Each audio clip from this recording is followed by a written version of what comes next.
বন্ধুরা নমস্কার। যতন খুলুমখা নাগরিকত্ব প্রমাণ করার মতন উপযুক্ত কাগজ আছে তো আপনার কাছে? ভোটার তালিকায় নাম আরেকবার তোলার জন্য নির্বাচন কমিশন থেকে যখন এসআইআর এ আপনার কাছে উপযুক্ত ডকুমেন্ট দেখতে চাওয়া হবে, তখন দেখাতে পারবেন তো? তার জন্য আপনি প্রস্তুত তো? দেখে রেখেছেন তো আপনার কাছে দেশের নাগরিকত্ব প্রমাণ করার মতন বা বয়স যে আপনার ভোটার তালিকায় নাম তোলার জন্য উপযুক্ত, তার জন্য উপযুক্ত কাগজপত্র সব ঠিকঠাক আছে কিনা দেখে নিয়েছেন তো? কিছুদিন আগে একজন দর্শক, আমার নিয়মিত দর্শক, তিনি মধ্যপ্রাচ্যে থাকেন, হিন্দু কিন্তু অতি অবশ্যই, কারো কারোর আবার অনেক কিছু মনে হয়। একজন, সম্ভবত ওনার বাড়ি পানিসাগরে, উনি মধ্যপ্রাচ্যে থাকেন কর্মসূত্রে। তিনি সেখানে একটি ফার্মের হয়ে তিনি কাজ করেন এবং সেই কাজের থেকে তার যা আয় হয়। তো তিনি আমাকে ফোন করেছিলেন। ফোন করে আমাকে বলেন যে ইচ্ছে করলেই তো তিনি ভারতে আসতে পারবেন না, কারণ তাকে যে কোম্পানি নিয়ে গেছে সেই কোম্পানি তো যখন তখন চাইলেই তাকে ছুটি দেবে না, সুতরাং তিনি তো ইচ্ছে করলে আসতে পারবেন না। তো সেক্ষেত্রে তার নাম কি ভোটার তালিকায় তোলা সম্ভব হবে? তো আমি তাকে পরামর্শ দিয়েছি যে আপনি এই বিষয়টা টেলিফোনে আপনার বিএলওর সঙ্গে কথা বলেন, অথবা আপনার বাড়িতে যারা রয়েছে তাদেরকে বলুন যে বিএলওর সঙ্গে কথা বলতে। বিএলও এ ব্যাপারে অফিসিয়ালি বলতে পারবেন। আমি এই ব্যাপারে যতটুকুই যা জানি না কেন, এটা যেহেতু আমার কথা অফিসিয়াল না, সেহেতু আমার কথার উপর আপনাকে ভরসা করতে হবে না, করা উচিত না। আপনি বিএলওর সঙ্গে কথা বলে নিন। তো এটা ভেরি ইম্পর্টেন্ট, সবাই শুনে রাখুন। বিএলওদের বাড়ি বাড়ি গিয়ে তথ্য যাচাই করার যে কাজ, সেটা হবে 15 সেপ্টেম্বর থেকে 14 অক্টোবর পর্যন্ত, অর্থাৎ এই সময়কালে, এই 1 মাস ব্যাপী প্রোগ্রামে বিএলও, আপনার এলাকার বিএলও আপনার বাড়িতে আসবেন। এখানে খেয়াল রাখবেন, বিএলও এবং বিএলএ দুটো নাম আপনারা প্রায় শুনবেন। এখানে এই জিনিসটা ভালো করে মাথার মধ্যে ঢুকিয়ে নিন যে বিএলএ কিন্তু এলএও হবে না, কারণ বিএলএ কিন্তু, বিএলএ হলো নির্বাচন কমিশনের না, রাজনৈতিক দলের প্রতিনিধি, অর্থাৎ তিনি হলেন বুথ লেভেল এজেন্ট। এখানে লাস্টে এ আর ওর ব্যাপার রয়েছে। সুতরাং বিএলএ হলেন কোন রাজনৈতিক দলের প্রতিনিধি, তিনি আপনার পছন্দের রাজনৈতিক দলের প্রতিনিধি হতে পারেন, আপনার অপছন্দের রাজনৈতিক দলের প্রতিনিধিও হতে পারেন। তিনি রাজনৈতিক উদ্দেশ্য প্রণোদিত হয়ে আপনাকে ভুল তথ্য দিতেও পারেন, নাও দিতে পারেন। কিন্তু বিএলও, বুথ লেভেল অফিসার, যিনি, তিনি সরকারি কর্মচারী। তিনি সরকারি কর্মচারী হিসেবেই নির্বাচন কমিশনে আপনার অ্যাপয়েন্টমেন্ট পেয়েছেন বিএলও হিসেবে। তো সুতরাং তার কিন্তু দায়িত্ব রয়েছে আপনাকে সম্পূর্ণ সত্য তথ্য দেয়া। তিনি কোনোভাবেই রাজনৈতিক উদ্দেশ্য প্রণোদিত হয়ে আপনাকে ভুল কোনো কথা বলতে পারেন না, এটা অপরাধ। সুতরাং আপনি আপনার মনের মধ্যে কোনো প্রশ্ন জেগে থাকলে অতি অবশ্যই আপনার পাড়াতে, আপনার বাড়ি থেকে খুব বেশি দূরে হবে না বিএলওর বাড়ি বা বিএলও যেখানে থাকেন। তো তার কারণে আপনি বিএলওর সঙ্গে যোগাযোগ করে আপনার সেই মনের প্রশ্নটা তার কাছে রাখতে পারেন এবং তিনি আপনাকে সঠিক দিশা দেখাতে পারেন। তো এই বিএলও আপনার বাড়িতে আসবেন ফর্ম ফিল আপ করানোর জন্য, তথ্য সংগ্রহ করার জন্য। তো এইটা হবে 15 সেপ্টেম্বর থেকে 14 অক্টোবর পর্যন্ত। এই সময়টা কোনোভাবেই মিস করবেন না, কারণ এই সময়টা মিস করলে আপনার হয়তো এরপরে হয়তো অসুবিধা হতে পারে। তো এরপরে হলো খসড়া ভোটার তালিকা প্রকাশ করা হবে 21 অক্টোবর 2026। আপনাদের মনে আছে 21 অক্টোবর নেতাজি সুভাষচন্দ্র বসু আজাদ হিন্দ সরকার প্রতিষ্ঠা করেছিলেন 1943 সালে সিঙ্গাপুরে। তো সেই 21 অক্টোবর দিনটা আমাদের কাছে অত্যন্ত গুরুত্বপূর্ণ, এটা মানে ফাঁকতালে আপনাদেরকে জানিয়ে দিলাম। তো সেই 21 অক্টোবর 2026 ঐতিহাসিক দিনটিতে আপনার খসড়া ভোটার তালিকা প্রকাশিত হবে ত্রিপুরার জন্য। অন্যান্য রাজ্যের কথা এখানে আমি বলছি না, আরো অনেক রাজ্যেই হবে। তো এরপরে খসড়া ভোটার তালিকা প্রকাশিত হওয়ার পরে আপনি যদি দেখেন যে আপনার নাম বাদ গেছে, সেই তালিকায় নাই, তাহলে তো আপনি দাবি জানাতে পারবেন। সেই দাবি জানানোর জন্য আবার আপত্তিও জানাতে পারবেন। আপনি যদি মনে করেন কোনো মানুষের নাম এই তালিকাতে আছে অথচ এই লোকটা তো বৈধ ভারতীয় নাগরিক না, তার নাম তো থাকার কথা না, তো সেই ক্ষেত্রে আপনি তার নামের জন্য আপত্তি জানাতে পারবেন। এই কারণে বলা হয় দাবি ও আপত্তি। নিজের জন্য আপনি দাবি জানাতে পারবেন যে আমার নাম কেন রাখা হয়নি, আমার নাম তোলা হোক। আর কারোর নাম অবৈধভাবে বা নাম তোলা হয়ে থাকলে আপনি সে ব্যাপারে আপত্তি জানাতে পারবেন। তো এই দাবি ও আপত্তি জানানোর জন্য আপনার সময় রাখা হয়েছে 21শে অক্টোবর থেকে 20 নভেম্বর, অর্থাৎ অক্টোবরের পরে নভেম্বর, মানে 1 মাস সময় রাখা হয়েছে দাবি ও আপত্তি জানানোর জন্য।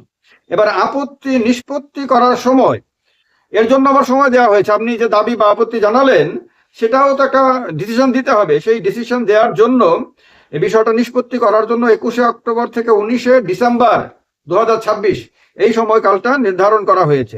এই সমস্ত কিছু হয়ে গেলে পরে চূড়ান্ত ভোটার তালিকা প্রকাশ করা হবে 23শে ডিসেম্বর 2026, অর্থাৎ এই বছরের মধ্যেই পুরো প্রক্রিয়া কমপ্লিট করে দেওয়া হবে। এখন কথা হলো যে আপনাদের অনেকে জানতে চেয়েছেন যে কি কি ডকুমেন্ট লাগতে পারে। আমি একবার এই ডকুমেন্টগুলোর কথা যেগুলো আমার এজেন্ট আমাকে জানিয়েছে এগুলো আপনাদেরকে তো জানাবোই। এ সমস্ত তথ্য আমার এজেন্ট জানিয়ে দিয়েছে আমাকে, তো এগুলো তো জানাবোই। তার আগে একবার বলে দিই আপনাদেরকে যে নির্বাচন কমিশন যে আপনার নোটিফিকেশন জারি করেছে সেটাই যে চূড়ান্ত এই কথা বলার মতন অবস্থানে আমি নাই। কেন? কারণ এই ইতিমধ্যে পশ্চিমবঙ্গ, বিহার এবং অন্যান্য রাজ্যে নির্বাচন কমিশন যে এসআইআর করেছে সেই সময়গুলোতে আমরা প্রায়ই শুনেছি যে নির্বাচন কমিশন তার আগের নোটিফিকেশনের পরে নতুন নোটিফিকেশন দিয়ে নতুন তো আপনার সিদ্ধান্ত জানিয়েছে। কোনোটাকে একবার বলেছে যে এটা গ্রহণযোগ্য, আবার বলেছে এটা গ্রহণযোগ্য না, এরকম অনেক কিছু নিয়ে অনেক বিতর্ক হয়েছে। তো সুতরাং নির্বাচন কমিশন যেহেতু ঘন ঘন নির্দেশ দিয়ে পুরনো নির্দেশকে বাতিল করে দিতে পারে, সেহেতু সে এই যে তথ্যগুলো, এই যে ডকুমেন্টগুলোর কথা বলেছে সেগুলোর মধ্যেও যে কোনোটাকে আগামী দিনে বাদ দেবে না তা গ্যারান্টি দিয়ে বলার তো কোনো সুযোগ নাই। তবুও আমি বলবো যে আপনার কাছে যা ডকুমেন্ট আছে আপনি সেগুলোকে কপি করে, ফটোকপি করে আপনি এক সেট হাতের কাছে রেখে দিন, যাতে আপনার কাছে যখন বিএলও আসবে এবং ডকুমেন্ট দেখতে চাইবে তখন আপনি দেখাতে পারেন। অতি অবশ্যই ফটোকপি করে রাখবেন। কোনো ডকুমেন্ট ফটোকপি করে রাখলে যদি কখনো আপনার মেইন কপি হারিয়েও যায় তাহলেও আপনার সেটা অরিজিনাল কপিটা খুঁজে আবার মানে ফিরিয়ে আনতে আপনার সহজ হবে, এই কারণে ফটোকপি করে রাখবেন। কি কি ডকুমেন্ট আপনার কাজে লাগতে পারে?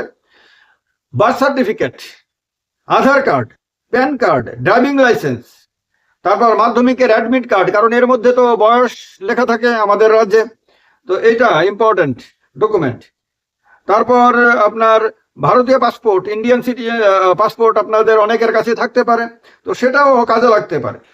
এছাড়া ঠিকানার প্রমাণপত্র, এগুলো হলো জন্মের প্রমাণপত্র। এবার ঠিকানার প্রমাণপত্র কি? আধার কার্ড হতে পারে, ভারতীয় পাসপোর্ট হতে পারে, ব্যাংক বা পোস্ট অফিসের পাসবুক হতে পারে, কারণ ছবি ও বর্তমান ঠিকানা তাতে থাকে।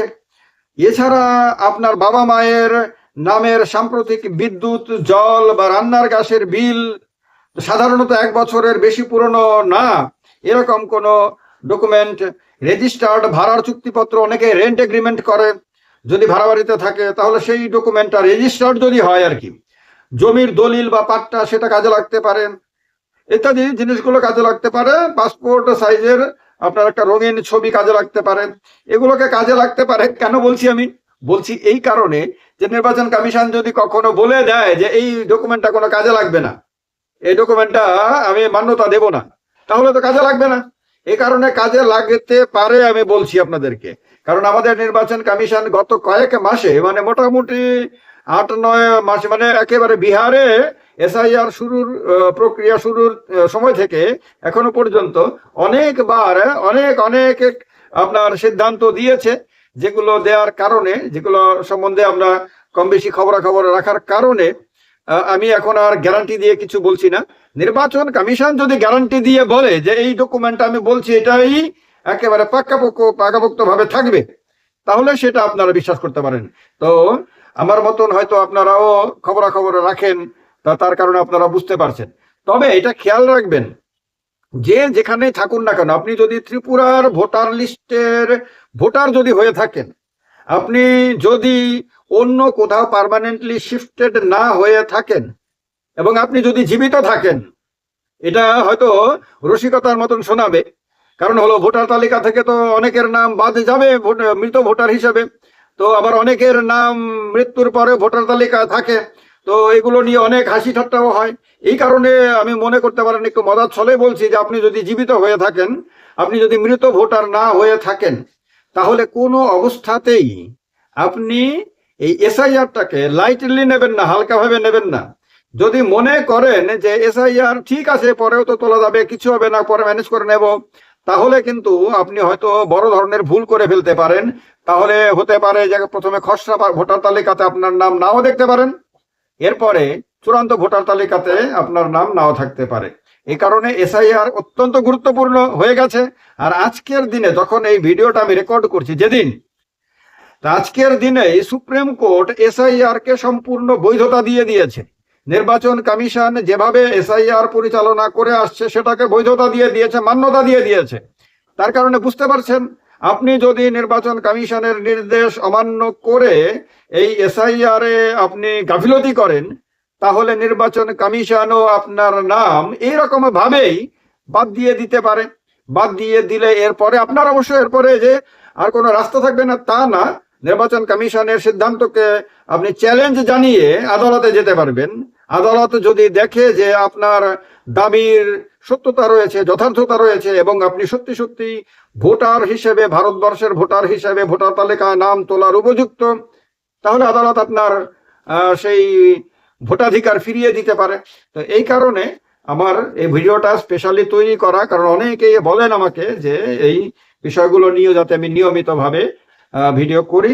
আমার এই চ্যানেল যেহেতু আপনারা দেখেন বিভিন্ন জায়গা থেকে, ভারতের বিভিন্ন রাজ্যে বসবাসকারী ত্রিপুরার মানুষও দেখেন, বা পৃথিবীর বিভিন্ন দেশে বসবাসকারী ত্রিপুরার মানুষও দেখেন, তার কারণে অনেকেই অনেক জায়গা থেকে অনেক সময় ফোন করে আমাকে অনেক কিছু জিজ্ঞেস করেন। তো এই কারণে এই ভিডিওটার মাধ্যমে সবাইকে একসাথে অনেকগুলো আপনার তথ্য জানিয়ে দিলাম।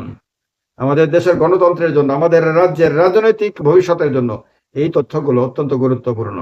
ভালো থাকবেন। তবে আবারও বলছি, নির্বাচন কমিশন সবসময় লেটেস্ট নির্দেশিকা জারি করে, তার দিকে তাকিয়ে থাকবেন, সেই ব্যাপারে খোঁজ খবর নেবেন। ইন্টারনেটে এখন অনেক সহজে আপনারা এই সমস্ত কিছু জেনে যেতে পারেন। এই কারণে আজকে এখন যে কথাগুলো আমি বলছি, সেই কথাগুলো হয়তো আগামী দিনে এর মধ্যে কোনো কোনো কথা হয়তো নির্বাচন কমিশনের কোনো আদেশের কারণে পাল্টে যেতে পারে।